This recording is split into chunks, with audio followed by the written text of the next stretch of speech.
প্রিয় দর্শক, আসসালামু আলাইকুম। স্বাগত জানাচ্ছি আজকের আয়োজনে। আপনাদের সাথে আছি আমি শামীমা আক্তার। আমার সাথে রয়েছে জিটিএফসি স্কুল অ্যান্ড কলেজের তৃতীয় শ্রেণীর মেধাবী শিক্ষার্থী মুমতাহিনা লুবাবা।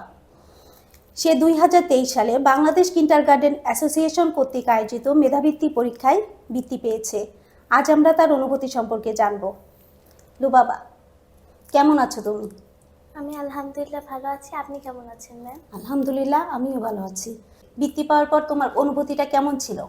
বৃত্তি পাওয়ার পর আমার অনুভূতিটা অনেক ভালো। ইনশাআল্লাহ আমি এর পরের বার আবারও বৃত্তি দেওয়ার চেষ্টা করব। তোমার জন্য অনেক শুভকামনা। তুমি পড়ালেখার পাশাপাশি আর কি করতে পছন্দ করো? আমি পড়ালেখার পাশাপাশি স্টোরি বুক পড়তে পছন্দ করি। ভবিষ্যতে তুমি কি হতে চাও বাবা? ভবিষ্যতে আমি একজন শিক্ষক হতে চাই। তোমার জন্য অনেক শুভকামনা, অনেক ধন্যবাদ। আজকের আয়োজন এই পর্যন্তই। আপনাদের সবাইকে ধন্যবাদ। ভালো থাকবেন, সুস্থ থাকবেন। আসসালামু আলাইকুম।